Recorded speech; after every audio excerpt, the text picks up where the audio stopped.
And this is one of the first of a few times when I've spoken to the police in a way that got me in big fucking trouble. But that was my first arrest. And I learned in that moment at 15 that this thing that is part of your identity that is really helping you get through some stuff and making your life better, it means you're a criminal. And same as we've talked about with a lot, at 15, it's all or nothing.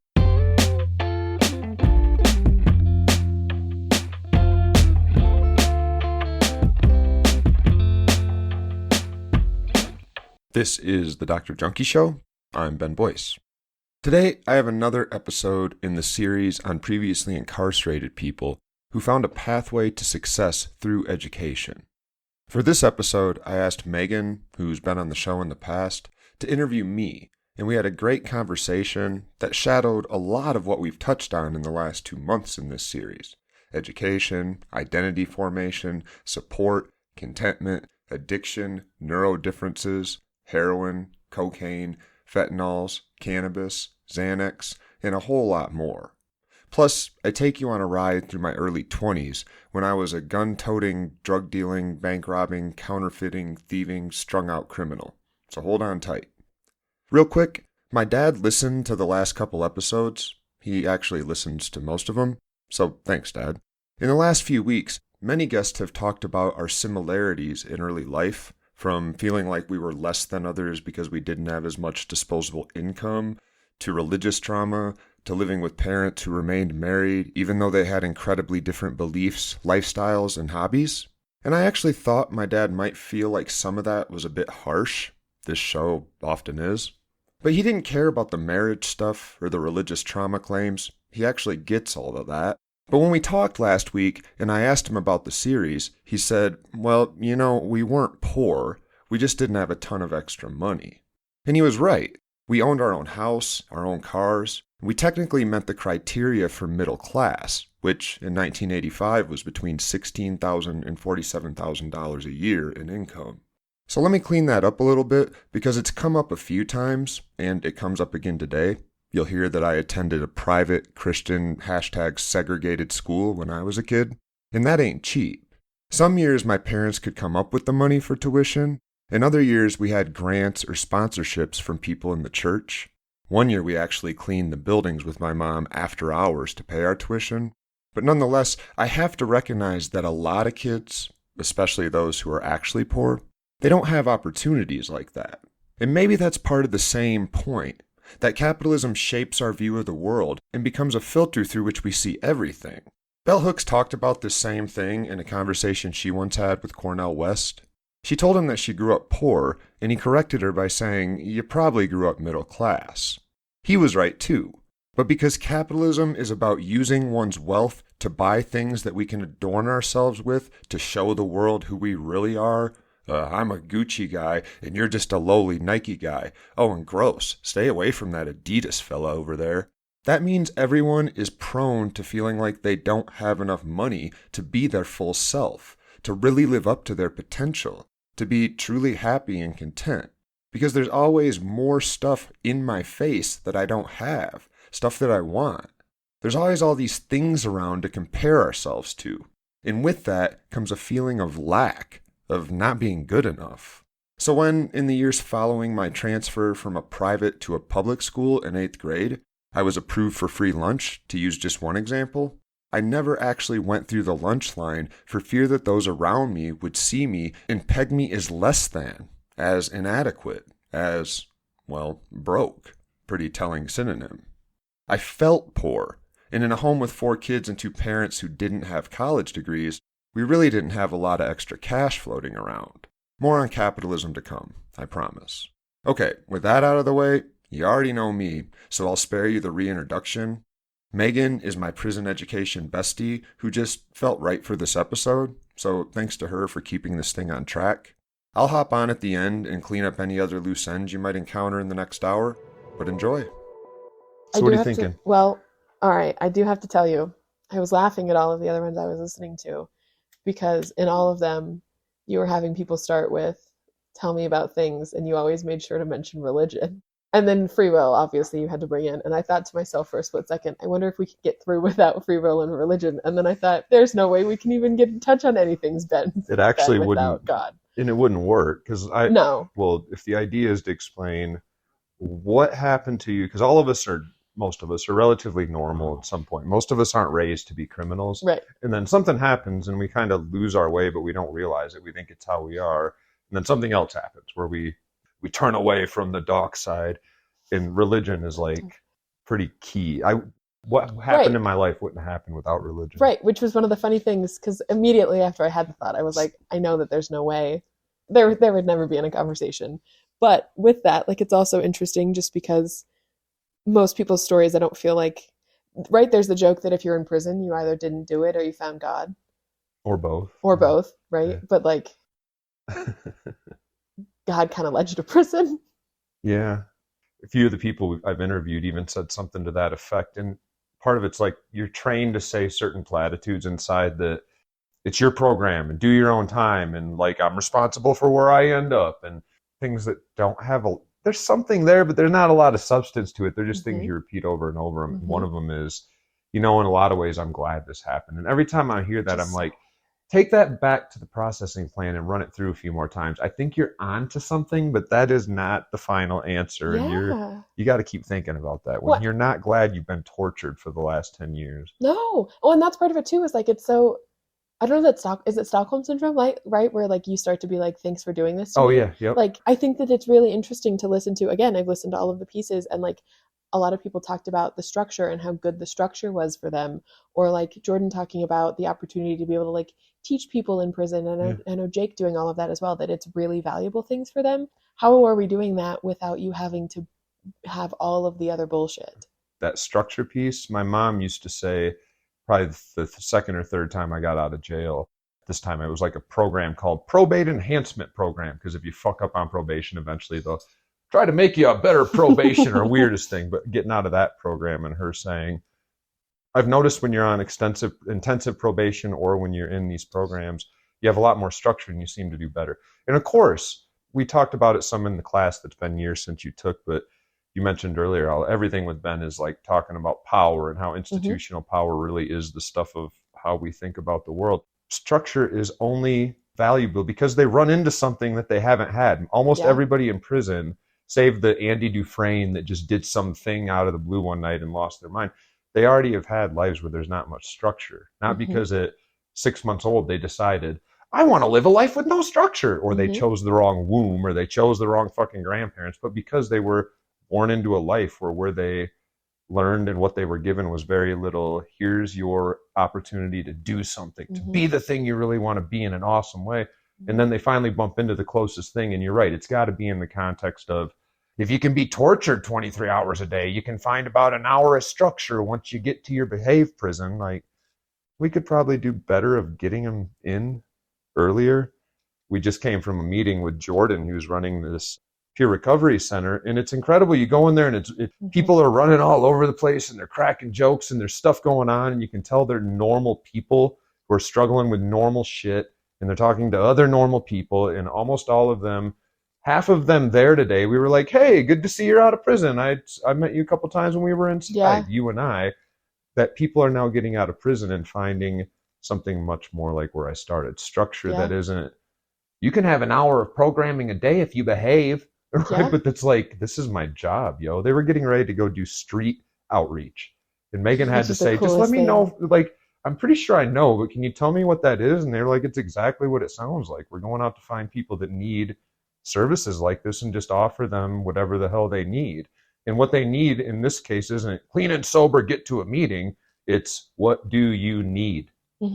Tell us, and we'll steer you in the right direction. Yeah, I'm going to bring up free will before you can, maybe, but in thinking about like the Andy Dufresne comment, or like the lacking structure leading up to these things, like I feel like depictions of criminality are so often like this one thing that caused someone to snap or do something bad or like whatever it is, but it's not looking at all of the systemic things that are leading up to those things that have been talked about in every episode that you've done in this series so far, where it's all of this other stuff that we're choosing not to acknowledge, and then saying, oh, it was that one thing that you did.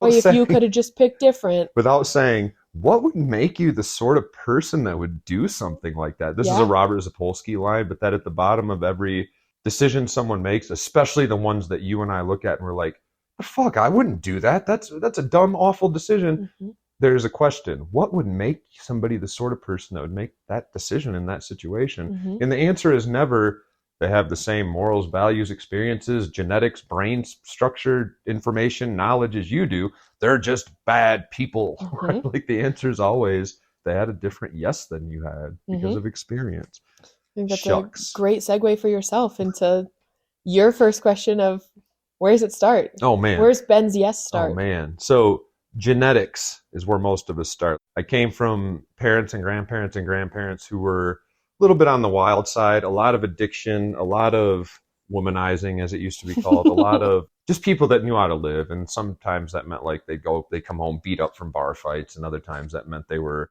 adventurers that were going on but a long line of people like that. I'd like to think historically that's why we can drink like we do. But that's a big part of my adrenaline rush, or what I enjoy, what gets me off, for lack of a better term. The What do reason I you do? don't like cocaine. Well, the reason I like it, but only in a certain context. There you Like go. we'll get to that, but like it works actually a little bit opposite to me because of my Asperger's / ADHD. It kind of calms me down, which is really weird because then I'm around people and I'm crystal clear and sharp and calm, and they're blah, blah, blah, blah. I'm like, oh, give me 8 more lines and I'll catch up. But I grew up in a world where I loved to do wheelies. I lived on a dead-end dirt road in the middle of nowhere in a place called Nashville, Michigan. And so my genetics could be fed out there a lot with long bike rides on dirt roads and dirt bikes and wheelies and jumping stuff and doing burnouts in cars and riding snowmobiles.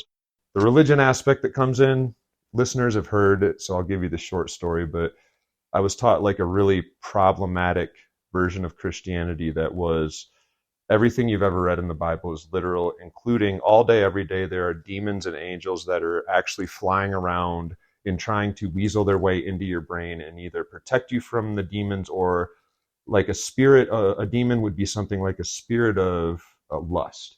And if you find yourself looking at a girl across the classroom, it is not that you're a human, and this is what humans do. It is because a spirit of lust, you've let your guard down, and you need to right now call upon the forces of God to intervene in your life and plead his blood over you and take the authority he gave you and kick that. And this is like 6 a.m. Like I got the whole fucking day to go. And this is how my life was structured. I mean, it really soaked into me to the point where I believed it and was doing it probably by the time I was 11 or 12. And I really held on to it till I was 15 or 16.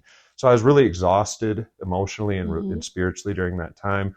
And on top of that, we were sent to a religious school because Nashville, Michigan was already segregated. Never saw a black person at that school. They wouldn't have made it a day.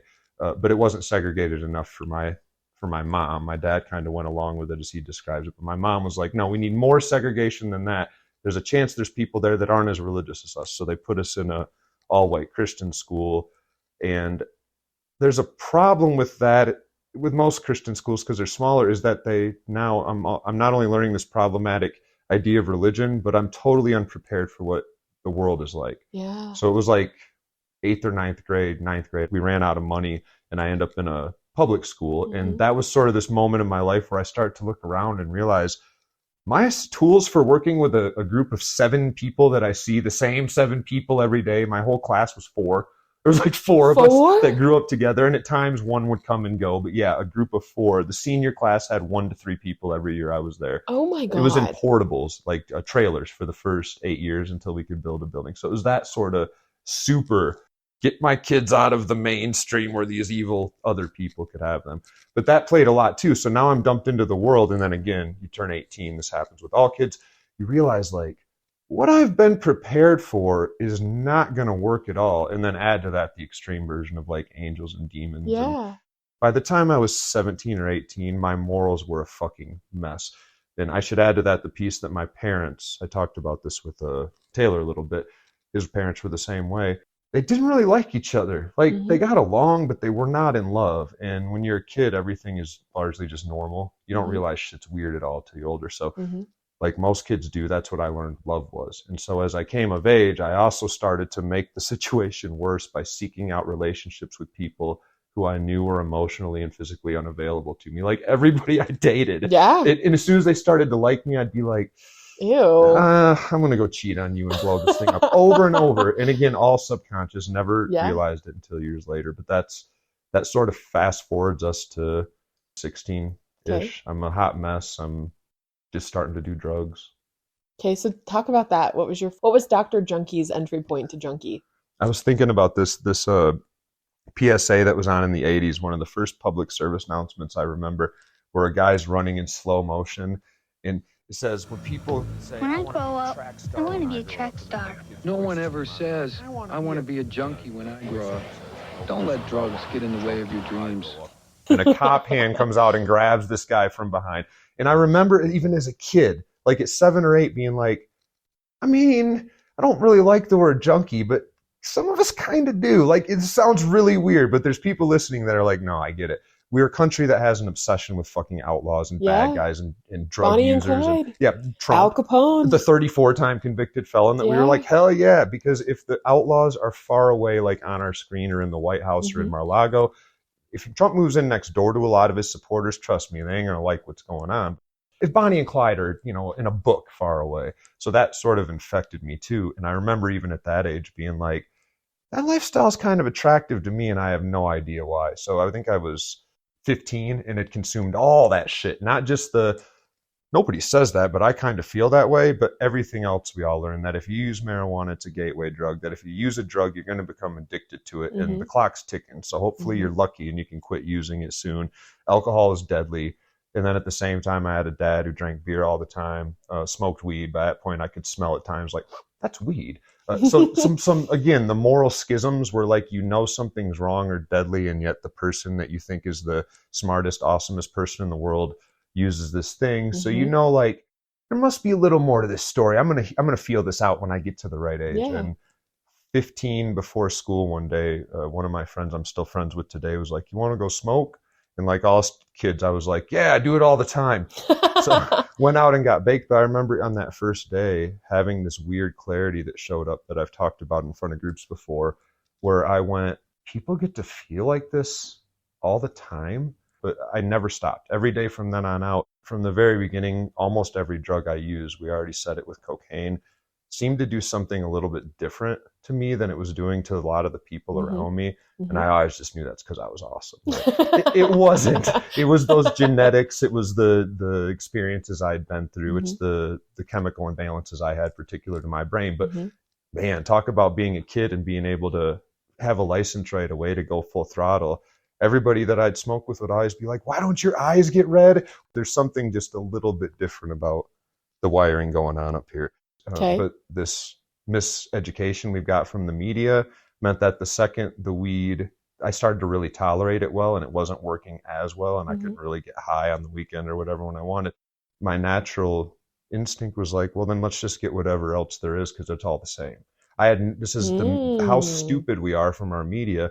I thought heroin or cocaine were just like really strong pot. I was like, well, there must be, because I've altered my consciousness and it was a whole new experience.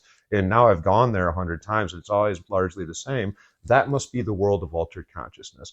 And then I did acid before school one day instead of weed and was like, fuck, man, this is not the same. You dropped acid before? Yeah. What? Yeah. But so 16, 17, and 18 was like tripping all the time, way too early in life. I look back now and I'm like, you weren't doing much good, man. Tripping shrooms or acid supposed to kind of shake loose all the taken for granted assumptions you have. And when you're 16, you don't know shit, and what you know is wrong. So everything you shake loose is already loose. It's like the bolts are already on the ground and they're just rattling a little, like we're already down here, yo.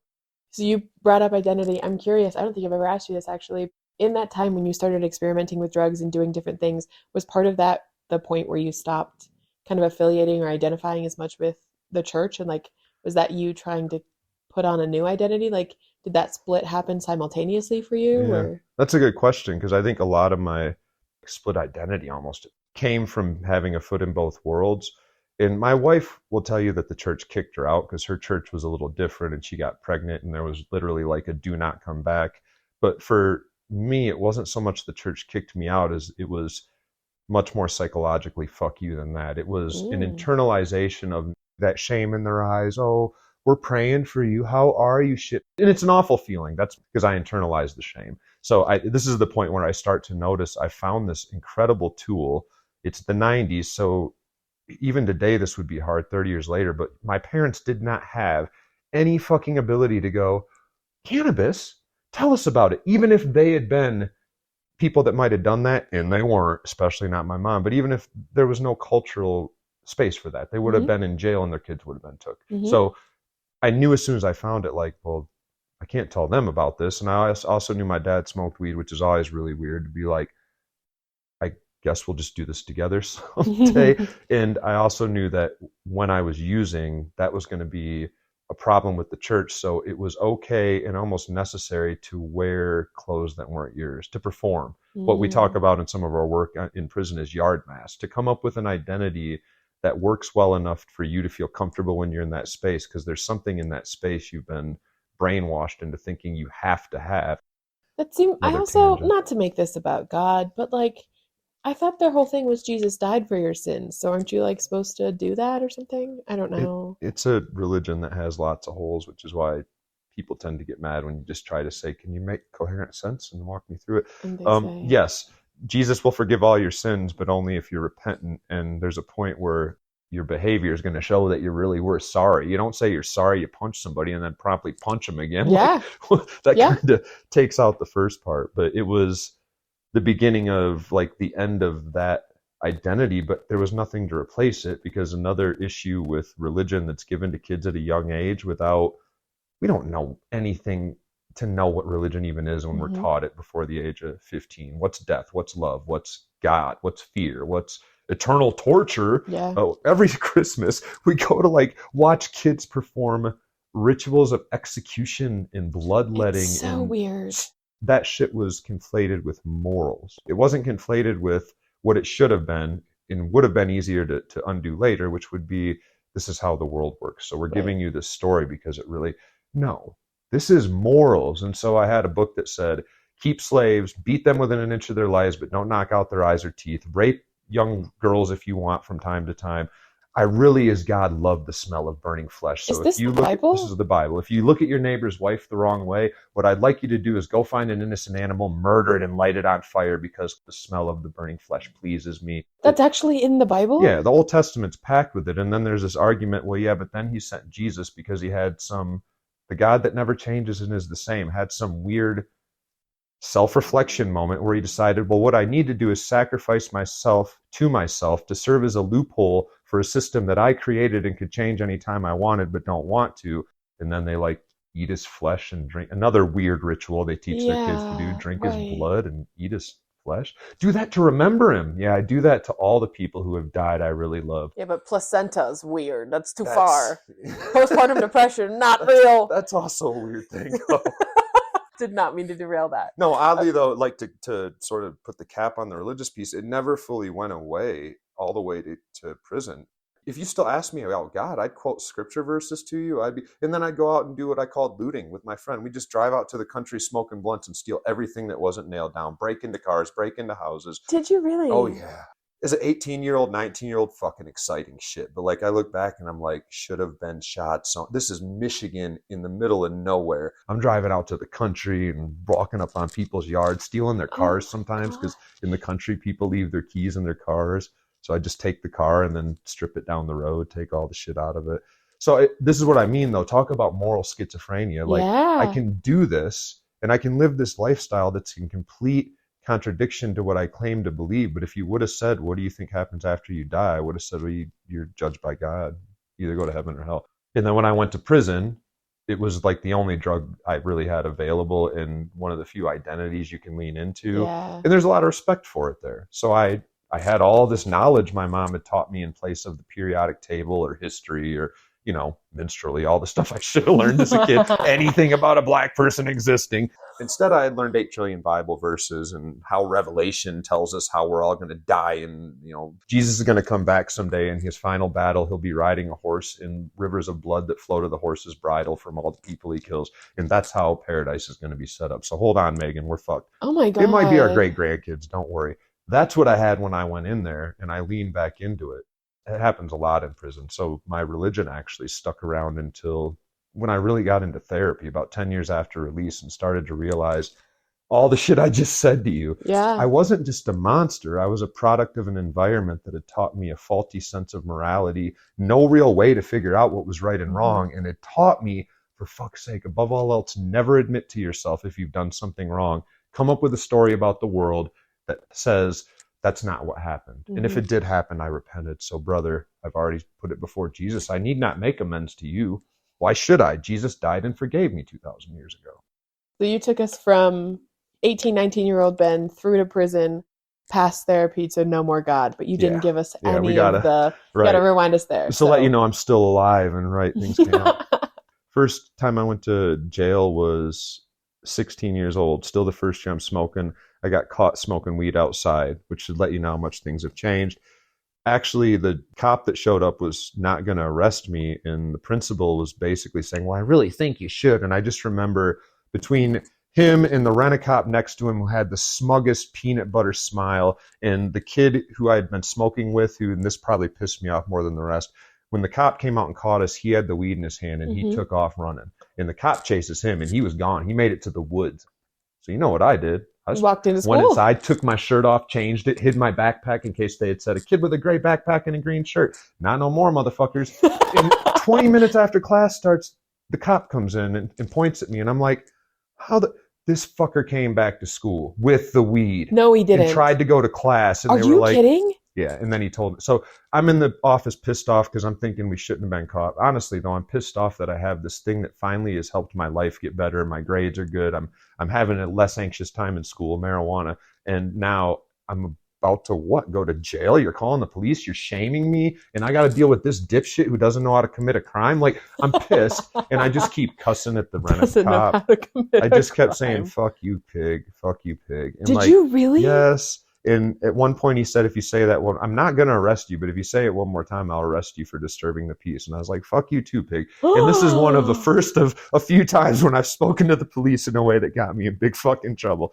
But that was my first arrest. And I learned in that moment at 15 that this thing that is part of your identity that is really helping you get through some stuff and making your life better, it means you're a criminal. And same as we've talked about with a lot, at 15, it's all or nothing. You don't have the ability to say, well, the cops are good guys and they're your friends and they'll help you when you're in trouble.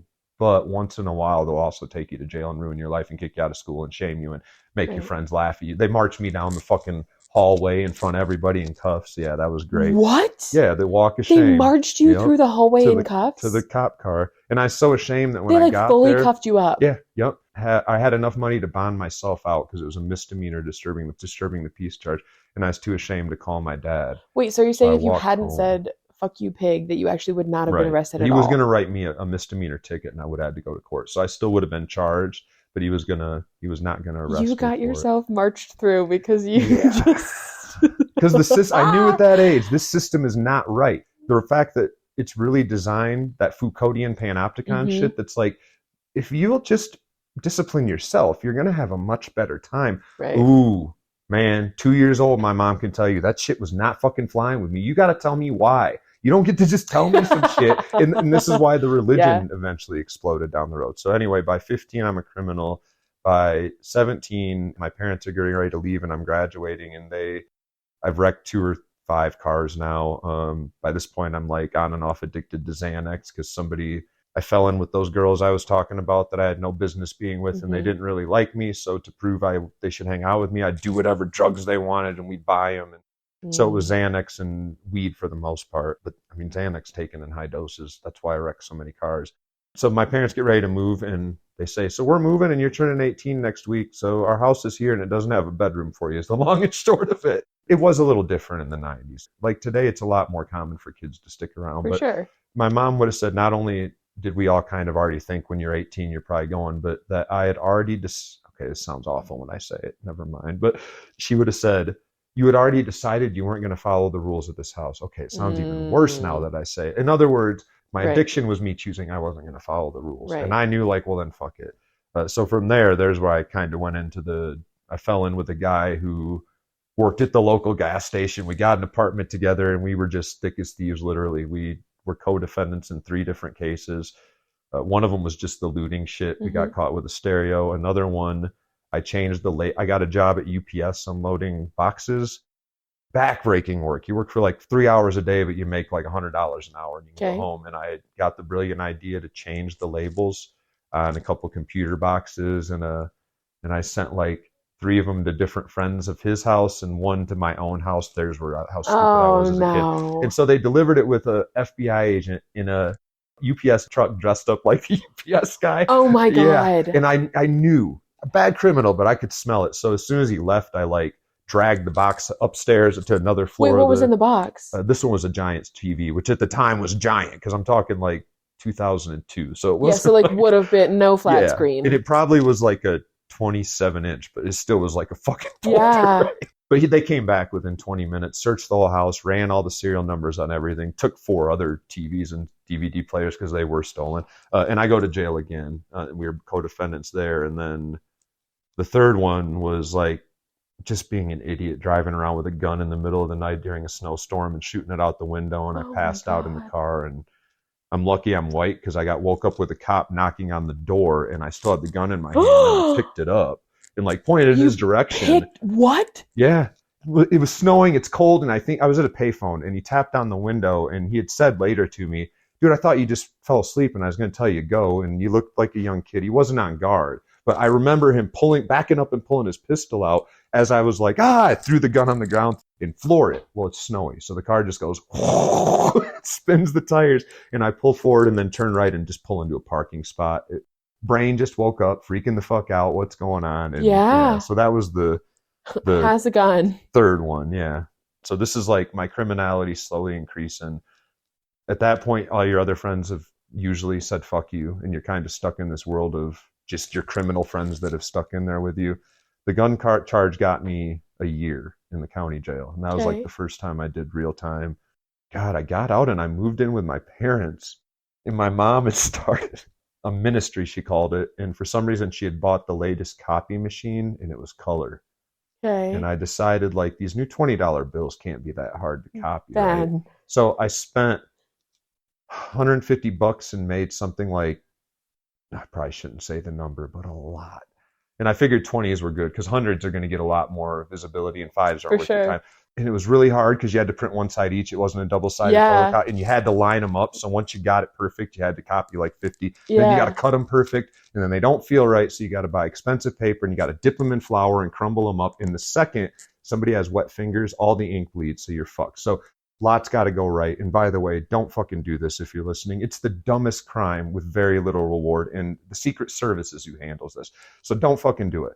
I'm going to check the statute of limitations again before I publish this. I think I'm good. But our game would be... Oh, is this not something you ever got in trouble for? No. Our game would be... Oh my God, this feels so spicy. It was 2... I'm not complicit, right? No, because it's been 22 years at least. But the game would be, it was 2 apple pies for $1 at McDonald's back in the day. And so we would take a pocket full of change and go to every McDonald's in an area and buy 2 apple pies and give them a 20 and the exact change, and act like we were on the phone, because cell phones had just got small.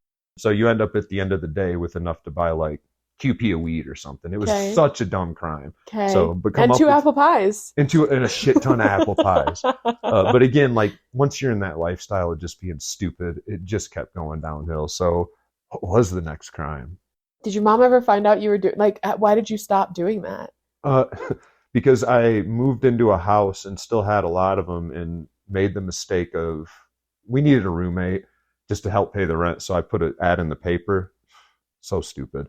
And a kid moved in that had some emotional issues, and I think it maybe been in juvie or something himself, was struggling. And I went to work one day. At this point, I had a job like at a golf course or something where I could just drink and drive golf carts around all day. It was great. I went to work, and when I came home, my door had been, you could tell it had been jimmied. And when I went in my room, my lockbox had been, it was clearly ripped the fuck open. Like, and all of my money was still, all the fake money was still in there, but you could tell somebody had been in it. So I was smart enough by this point that I immediately grabbed every last one of the fake bills, went out to the middle of nowhere, burned them in the middle of a field, and then came home. And that kid comes back an hour later running his mouth about this weird story of, the police just picked me up in the middle of town and I'm not sure why. And they knew about you guys, and I was telling them, no, they're good guys, but I'm just like trying to tell us they're coming here. So basically it sounds like he broke into my shit, took a bunch of that money, went and got caught using it, and then told him where it was. So when they raided the house... Oh, they actually did come raid the house? Oh, yeah, full ski mask. I'm pretty sure the Secret Service was part of the raid.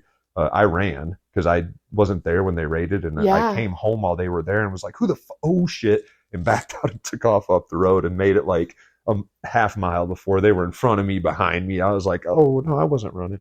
Oh my God. But I went to jail just for all the shit they had in the house. So it ended up, they found 1.5 ounces of weed and charged me with dealing it. And the only reason, like, this is interesting, the only reason I ended up being able to get Pell Grants and financial aid and go to college is I was pissed off about pleading guilty to it, but they weren't going to drop it. So I said, I'll plead guilty if you change it to attempted manufacturing and distribution. Is that a lesser charge? Yeah, barely. And the prosecutor was like, what difference does it make? It's the same punishment. So the deal was like 1 to 5 years of probation. Yeah. That was the only reason my eligibility for financial aid wasn't fucked up in the end. Okay, so question, was that like something that you had looked at? How did you know to ask No, for just that? look. I was just pissed. So by this point, I had a little jailhouse lawyer. You go to jail and you hear all the people in there that are going through it say things like, Taylor and I got into this. You heard some of it. Bail is not that you kill somebody and if you can come up with $100,000, you go home. But people think that shit. You really do. I do. I'm going to interrupt this. I just need you to know I was listening to the You and Taylor episode while I was going through Target. And the part where he said attempted murder and you just like cracked up killed me. And I was like going through like Christmas sweaters when you were talking about bail and murder and things. And I was just cracking up. And I am certain that people in Target were like, what is this woman doing? And I was like, if you only knew. I laughed when I listened back through. And I usually don't because I know it's coming. But he seemed to not even get the joke. He was like, so it's pretty serious. The way you like, again, attempted murder, not funny. No, like it's not funny at all. Not just say like, it's a little serious. That's fucking like, funny, man. Just the deadpan of it, just his delivery of that line. And it's that prison stuff because a lot of it sticks with us, which we talked through. For sure. Okay, but anyways, back to it. We were talking about bail. And, so by this point I'd been there, and another thing I'd heard people still every time. I haven't been there in years, but decades. Wow. But every time I went all the way up to the end, even in the holding tank at an arraignment, the day after you go, they arraign you usually in a video screen downstairs. And every time you go in there, 1 or 2 people will say, I just want to plead guilty. And the judge will say, I'm not accepting your guilty plea. It's a felony charge. And in the United States, the reason criminal penalties are so high is to tell you don't go to fucking trial. So the reason you never want to plead guilty to something is because eventually they're going to call you in. The prosecutor's going to go, if you plead guilty, instead of the 5-year max, we'll give you 6 months in jail.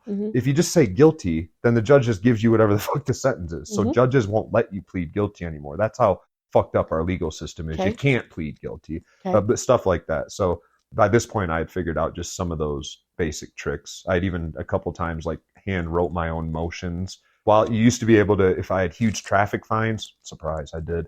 You could write the judge a motion and say, can I serve time for these since I'm already here? And you would run concurrent, and every day it was like $18. So as weird as it seems, instead of charging you for jail back in the day, you could apply your time in jail at $18 a day to pay off tickets. And I never would have paid them off because I kept getting my license suspended. So, but shit like that, I just slowly learned. So this is the point where I like get out. It's my attempted manufacturing and distribution charge. I'm on probation for, I think, 3 or 4 years. I owe a bunch of money for restitution from past shit. By this point, I'd sort of moved on from just the light drugs like Xanax and weed, but heroin, which is funny, not funny now, but it's wild how often I talk to people and they're like, heroin? Nobody does heroin anymore. Heroin's such a great drug, but a lot of people don't do it just because you can't get it. Were you a heroin chic kind of guy? Because that's what I hear about the 90s is that it was the heroin chic. Were you late to that heroin chic train? You mean like scrawny? I don't know. I started shooting cocaine pretty quick after I started shooting heroin. So I think I was $140 when I went to jail. My arms looked like pinwheels. It was bad. God. Yeah. Again, this goes back to the media having just given me this fucked up version of addiction. I worked at that golf course I was talking about, and one of my greensmen one day, talk about just a weird coincidence. I said like, hey, Mike, you got any Vicodin? And he was like, huh? I said, Vicodin. And my friend was like, shut up, dude. Because I'm like that. Right. And he was like, no. Later that day on the way out, we were clocking out and he saw us at the clock and he was like, hey, are you serious about the Vicodin? And I was like, I'm always fucking serious. So his wife had been shot in the back 15 years before, and she had the script hookup. And this doctor would give her like 150 Vicodin a month and 90 of the biggest Oxycontin they made. What? And she took about 4. of each every month. So she had been stocked. So when I first went to her house, she had like a 50-gallon drum of each. And this is weird. I loved Vicodin at the time, but I remember her for months wanting to offer me the oxys, and I wasn't interested. So I literally bought every Vicodin she had. She had something like 1,000 milligram. Why was she stockpiling this? People like me. And I could get good weed. So she was like an older woman in Michigan, didn't have a good hookup. So we had sort of this deal worked out. And then I realized I had friends who would buy the oxys, and they're 80 milligram oxys, and my friends would pay $80. I'd go get Vicodin, bring her some weed, and then get 10, 20 oxys to just make a killing. Oh my God. And then I tried the oxys and was like, aha. And this whole time, I even at one point went on a trip to Florida and didn't take any Vicodin and could not sleep and was all sweaty. This is called withdrawal. I didn't even put it together. Really? I had no idea because I had not understood what addiction really is, how it works, how it kicks in, how it's different with different drugs. I'd quit smoking weed before. I'd never been all sweaty and couldn't sleep. It was just boring. That's how fucked up my image was. So I later on put that all together when I detoxed from Oxy, but I'd come home from that trip, took some Vicodin, and then slowly kept working up and started doing Oxy. And I think we got to the point where we were doing, it was this toxic relationship I had, probably 4 or 5 each a day, which is like a decent heroin addiction. And then we exhausted all our Oxycontin. So my move to heroin, somebody said to me, well, if you can't get Oxy, you can try heroin. And I was sick at this point, realizing like, oh, fuck, I'm addicted. And once I tried heroin, I was like, fuck Oxy. Heroin's awesome. It's so much better than fentanyl.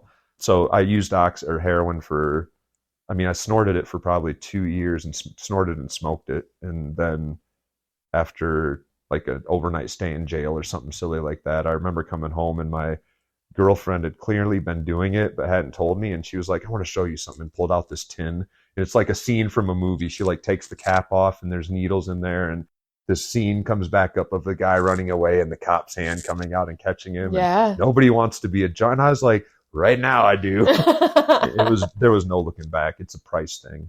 And it's wild to think that if heroin would have been what it cost, I probably would never started shooting up, because I could have been snorting heroin all day for $2 a gram. That's what you're paying. But it's like $500 a gram for a pure gram of heroin in Michigan.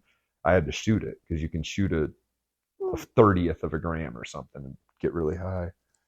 So anyway, I started shooting up. Wild. That clearly, as happens with a lot of people, a turning point, because just biochemistry, your body is going from high to low to high to low, and it's really hard to work a job when you're nodding out for 2.5 hours, but then you're an hour later physically sick and shitting your pants, and you got to go get some more dope. So that lifestyle kind of caught us, and like a lot of criminals, I'm too smart and too dumb for my own good.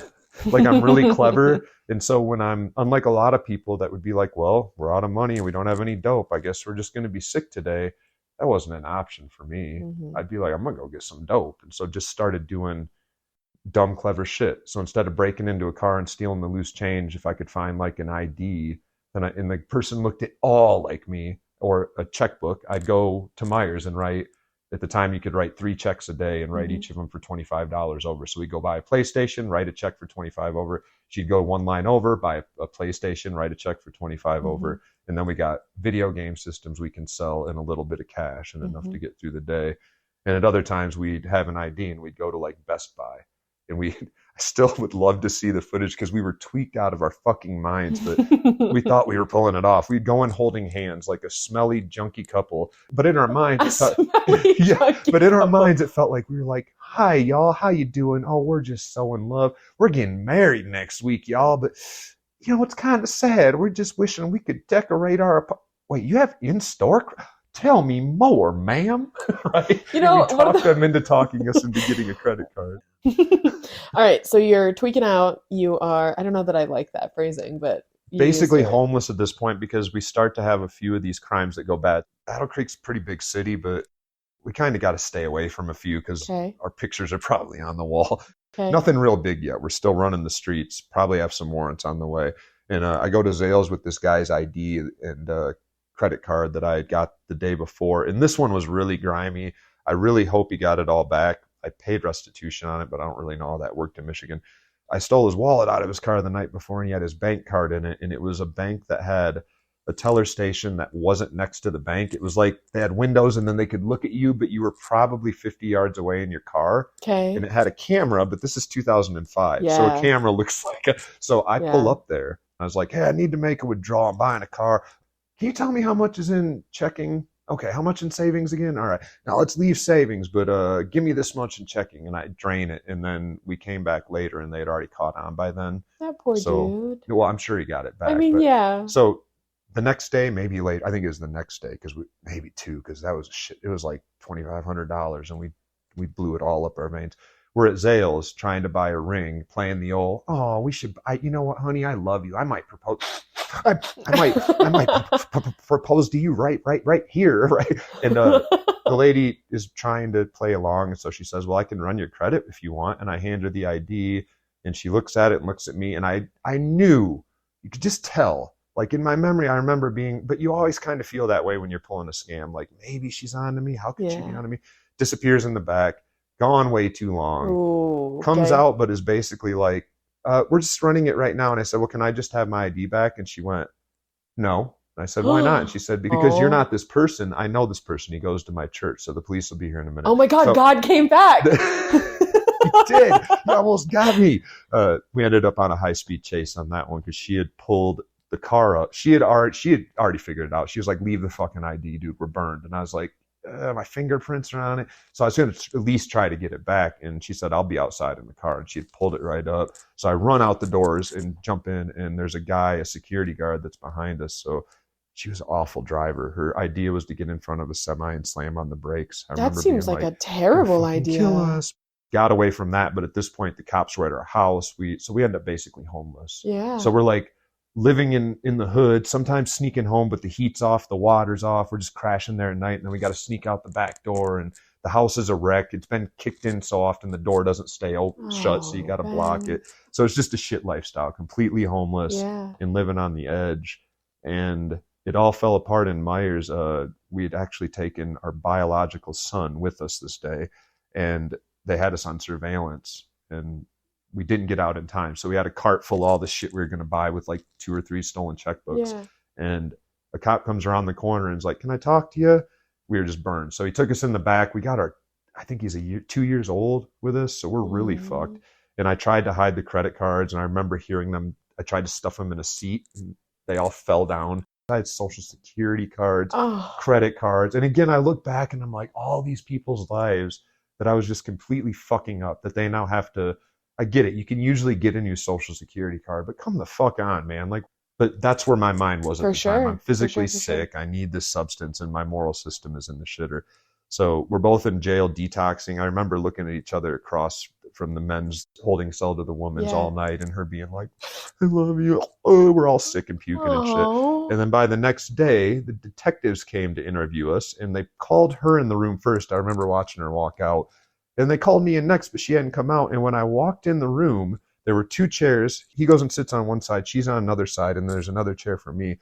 And as soon as I sit in my chair, she stands up and drags her fucking chair around to the detective's side. Oh, like all fucking dramatic. Like, you did this to me. And this is where that toxic love shit comes in. And I'm just destroyed. I'm addicted. I'm sick. I did everything in that room to just be like, she's right. I did. It was all me. She didn't even really know what was going on. And what? So while I'm in prison for taking all those charges, she ended up getting in her own shit. She was really addicted and sick too. So it wasn't like that helped her. It just prolonged it, and she ended up doing time in prison. But she didn't get anything charged. But that time, I think she might have got like some small minor charge. But I don't even for sure. I can't tell you. She wasn't on my co-defendant list anymore after that. Wow. Okay. So going through jail, every week or 2, we get to a point where I'm going to get to at least go talk to the prosecutor with my attorney, and they're going to say, here's the deal we're going to offer you. And every time we go to do that, a new charge comes up because they keep finding out that, there was fraud at this Walmart a week ago. Well, let's go pull the footage. And then, and they start connecting them. So I'm up to something like, and it's funny, my memory was 34, and that was before Trump was convicted. But I think it was 34 charges is what I have, and they keep showing up. Every time it happens, I have to get fingerprinted and photographed, and they cancel my court dates. 34 different times? No, sometimes it's 2, sometimes it's 5. One time I think there was 7 or 10 all at once. But yeah, Holy every time is shit. like an Okay. interruption. So I go to court one day, I'm up in court, the prosecutor comes in, my attorney's there, and she said, we were getting ready to offer you a deal, but I just got another notification of a stolen car. So here's what I think we should do. If you plead guilty to these 3 charges, we will waive the ability to prosecute on all criminal activity over this time period. Now, that has to do with stealing and theft, right? And the deal was 1 to 5 years, which is unheard of because I already had 6 felony convictions at this point, and I'm on probation. Okay. So I got 1 to 5, wound up at the largest walled prison on earth. You've heard me talk about that. Jackson. Place where all the books are ripped in half, and they're all written for 6th graders. Quarantine, spent 2 months there, and then ended up doing most of my sentence at a place that's closed now called Pugsley, that looked like a college campus, which is always surprising when you go into these places and you expect to see, like Sterling is a dungeon, but some of them, like Skyline, you go to and you're like, is this a cafeteria? What is this weird place in the middle of nowhere? We touched on it earlier. The media piece was totally unprepared for what I would find there. Right. When I was stuck in jail and realized I was going to prison, and I managed to get like a payout for, I'd been on heroin and pulled out in front of a car and broke my hip, and somehow I was on the clock at a job, so they sent me a check for workman's comp. Awesome, right? So I used every dime of it except for about $120 to use a bondsman to get out. I went back 24 hours later, had spent the rest of my money on coke, and my sister took me back to my probation officer and said, don't let him go. So the second thing I had to do now, because now I'm broke, I could have used that money for my whole prison sentence. It was like $1,500. That's enough noodles to get through the year. Now I'm stuck here. Well, I decided it's prison. What I have to do now is get ready for prison. And as we all know, prison is don't drop the soap, be ready to whoop an ass, don't take shit from nobody, don't accept any gifts. And what I found in there was a far cry from that. It's a bunch of people who are stuck in a situation they can't get out of for something they did one time most of the time. What you actually went to prison for wasn't related to anything to drugs. Like it was all theft, right? Yeah, I have no drug charges. In fact, even the attempted possession of marijuana, distribution of marijuana, doesn't show up on a lot of background checks because I was on probation for it when I got these new charges. And in some systems, that meant the first charge went away and was largely part of the plea deal where the original charge was erased. But yeah, it says something about our system because right now, by the stats, about a third of people in prison are there for substance-related issues or addiction-related issues.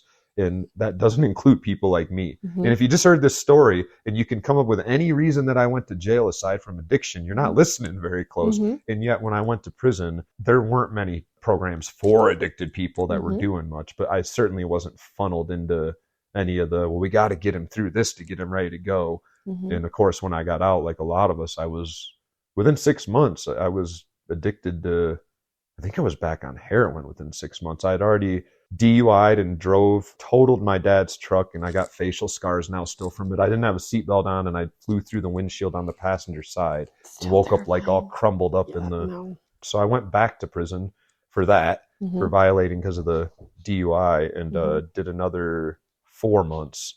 That was the last time I went. I just got lucky at that point. And I mean, there's lots of reasons we could talk about, but at that point, it really was just pure luck because as we started talking about before we got deep into the interview, like I'm watching what these guys are doing now that I've been talking to, our students, and they're running businesses. They're getting their pride back. They're doing shit. And my mind is fucking blown. I got out of prison and I was like, I want to not be ashamed of myself all day, every day, right? I want to have a job where maybe I can be the manager of the Burger King someday. These motherfuckers are starting organizations that are going out into the community, and it's blowing my mind that the system, and we talked a little about this too, is in place to give them enough pride to do that, because the name of the game used to be beat the fucking pride out of these pricks.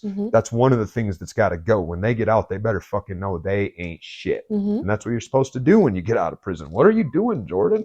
Well, I mean, that took a little longer, right? But like, I think you still do the same thing. Like, that's one of the things that I really admire about when we get to co-teach, or some of the things that have come up in the conversations you've had with other students, is that you use that same thing just in a different way. You just use it through education. You are such a wonderful example of what can be, the things that you can accomplish and the things that you can do, and the multitude of ways that you can, quote unquote, give back, right? Like, how do you use the experience that you had to do that? Yeah, and it was all luck.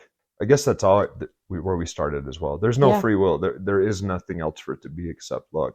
but I see what these guys are getting now that is making it easier for them to get out and to have their feet under them. And part of it's the education. A lot of them are certified in peer recovery before they leave. Well, that's a great fucking idea. You know what I was certified in? I could type, I think, 45 words a minute. I mean, that's pretty quick. It served you well. Well, you published left and right. So. Yeah, but there's the funny part is that my goal out of prison was really like find a job that you can at least eat on and then just die. Live 40 years and try to, smoke weed and drink a little bit, but you're going to be poor and hated and just, it's fine. You're a felon for the rest of your life. I worked at construction job with a friend of mine who had a company, and it was kind of coincidental. I was working at the ammunition manufacturing plant in Missouri for the U.S. Army, but I'm not allowed to be in contact with any firearms or any ammunition. And I'm allowed to go in there. How did you get that job? Because it was a contract. So it was like I was working for him on probation, and then the fort said, "Hey, you can bring some of your guys in." So it was like there just wasn't. It's not like the fort they was weren't running background checks on the people. No, because they would check me at the gate and make sure I didn't have any active warrants, but I'm just part of the crew, and we're going into empty buildings and replacing a wall or turning a place into an office space that used to be. Wow. Yeah, it's hard work, construction. Feel you if you do it. I made it about 6 weeks, and I realized that I was already turning back into like these really toxic habits of having to medicate myself heavily even before the day was over, sometimes before I even started, because I just didn't like feeling like I was stuck someplace where I was going to have to do it. And I know that sounds selfish, because in neoliberalism, in our culture, you're supposed to be ready to spend your job being bossed around until you've done it enough to be the boss. And that's how you know you really made it. Right. I was so miserable, it was turning me right back into my addiction. And so I, at one point, made a decision to just like, I guess I'll be poor and never work. I'm not going to be addicted just so that I can have enough money to buy a fucking sandwich. My PO wasn't having that. And so there was a loophole that still exists in a lot of places in Missouri that you had to have a full-time job, but if you were enrolled in college full-time, that would count as your full-time job. And I was like, oh, well, there's enough Pell Grants, and I had good enough grades before. I enrolled for what was like the third or fourth time. And honestly, I just bullshitted my way. I mean, like, C's get degrees. I was there as, it sounds awful, but as a joke, or I had found a loophole. So I'm a piece of shit. I've got awful credit. I'm never going to have a good enough job to pay these loans back, but they're charging me a lot of money. Well, then the name of the game is just let them keep paying for school. Go as long as you fucking can. Yeah. And then just tell them fuck off because you can't get a job. Sorry, you're bad. Because I knew I'd never be able to get a good Sorry, enough you're job. bad. Yeah. And then I made it through the bachelor's and was like, well, I guess I should apply, and got accepted of all places to CU Denver without knowing that Stephen Hartnett had anything to do with prison. Yeah. So, luck is weird, right? same thing with the PhD. I applied thinking like, well, I'm done with my master's, and I mean, this is kind of fun now. Like, there's something really cool about being in a deep theory class and confused, but the feeling you get when you can kind of hang in a situation like that. We've talked, you and I have talked about communication a lot, how it's this cool mix of like philosophy and institutional power and all the real life shit. Kind of what we also mentioned earlier today with Taylor. You get to jail and you're like, oh, I just got to come up with bail so I don't go to jail. Right? Yeah. Like, teaches you stuff about the real world. Like, I recognize that everybody thinks that the thing that they study is the coolest thing to study, right? But like, I genuinely feel like communication just has the most practical applicability to like all things. You heard it, like, right? I was surprised even in this podcast series that so many students were like, no. Jordan was like, no, Ben, you don't rush past this. I'm going to tell you. Communication changed my life. Oh, okay, I'll sign up for the strategic communication certificate because it'll like give me something to do. It's another certificate. But then recognizing, right, like the classes that they're in, these thought patterns, I feel like every single person that's been on here has brought up like a paradigm shift for them. I feel like paradigm is such an overused word at this point. Really, like just the different ways that it encourages you to think through these things that are happening, how you want to operate differently, and all the different ways that they're showing up. Like when Taylor was talking about the different public speaking skills that he uses with people, or Jordan teaching public speaking skills classes, or watching him today be like such a strategic communicator. That motherfucker opened his own business. Like that, like who does he think he is? Or Jake, like the classes that we have had the opportunity to go in and guest lecture for the identity and yourself, and like just understanding who you are and how you exist in this world. And it's so fun to be able to hear it from them through this series, what that has meant for them. Like not only education, but the communication piece. So I'd actually like to hear that from you. Like, what does that look like for you? The big part for me was that it got me high, but education, actually, I talk about it in a lot of my presentations, and it makes groups laugh at the end when I say, one of my tools for recovery is I give presentations like this because at the end I walk away feeling high. So thank you all. You have now become my legal drug dealers. You have helped me get my buzz for the day. But that's something you find in almost all education. But the same story a lot of these students told about education being this pivotal point, whether it started their journey or they were already on that journey. And then when they found it, it was kind of like the door or the tool that they could put in their box and go, oh, now I can become this person. Somewhere along the line, I had realized it wasn't just the replacement of what I was getting from heroin, but it was the replacement of, like, we went to New Orleans. Oh no, this is going to sound nerdy, but we went to New Orleans. You were there with us. You hung out with us, and we ate like 16 po' boys each, and we're presenting in front of people, and I'm cussing in front of a crowd of academics, and I'm walking around talking about ketamine in a presentation that was about prison. They were like, how does this guy, PCP and ketamine? You made it work. I didn't come for this. All those things, walking around the city, smoking weed, doing all this fun stuff. That fires a lot of those same, I'm out here thugging it, living in the world, doing what I want, going out and just having a good time and wearing my shoes. I'm being a kid. I'm embracing it. I'm a man, whatever you want to call that identity role. Like, there's parts of academia that I found that are kind of going into prisons. I mean, it can be, it's not terrifying anymore, but there was times it used to be I still get scared. I hate the drive more than the prison. Once I get to the prison, I'm like, oh, I'm home now. This is my people. Being there for the one where they were like, it's going to be a lockdown. I actually was like, what do you mean? We're here for a shakedown?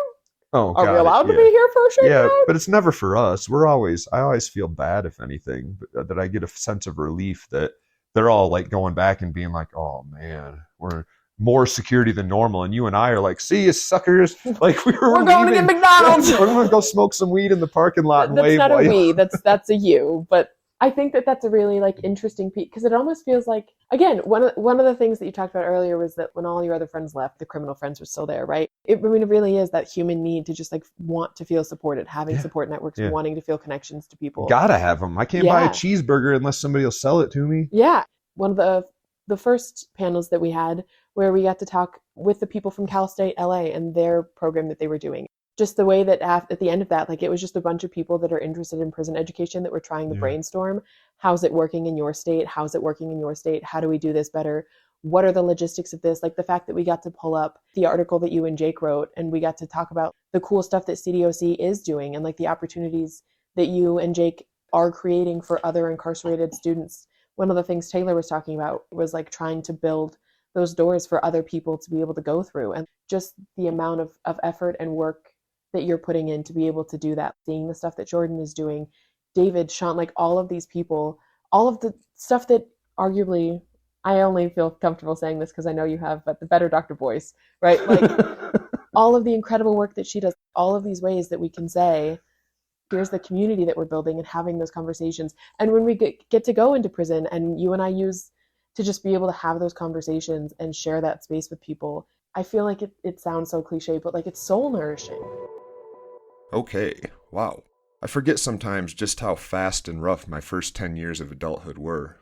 We didn't even get to half of it. We didn't talk about me shooting myself, or driving a stolen car into a lake, or robbing a drug dealer, or getting cop killer tattooed on my chest, or flipping my dad's '63 Impala. Sorry, Dad. Or getting my own car stuck in the middle of the woods on private property, wedged between two trees with flat tires and no gas. Like I said, it was a rough decade. Thanks to Meghan for driving the bus on this one. Until next time, I'm Ben Boyce.